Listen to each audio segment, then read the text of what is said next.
Donc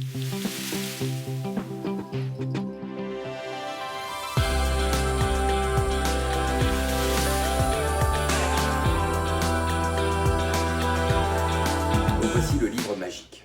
C'est un livre génial pour les magiciens, c'est un livre de feignants. Parce qu'en fait, effectivement, c'est fatigant toujours de voir dessiner.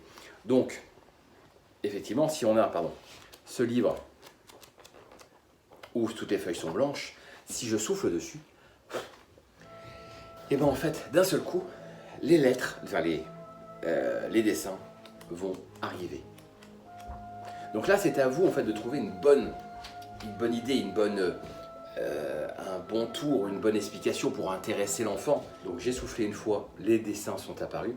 Si je souffle deux fois, cette fois en fait ils sont coloriés.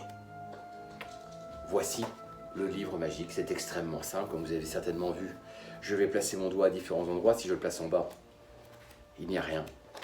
Si je le place en haut, les dessins apparaissent. Si je le place au milieu, les couleurs apparaissent.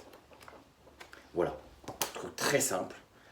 Bien sûr, vous ne le montrez pas, vous ne le donnez pas à l'enfant parce qu'il va vite comprendre qu'il y a quelque chose qui se passe. C'est juste en fait des marqueurs en fait dessus. Voilà, donc à utiliser, de préférence un petit peu de distance, 1 ou 2 mètres, et surtout l'enfant ne le prend pas.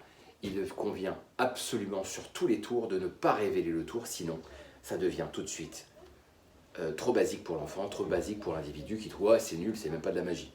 Voilà, parce que ce n'est pas de la magie, c'est effectivement des tours. Mais ça, ils ne le savent pas. Et tant qu'ils ne le savent pas, pour eux, c'est de la magie.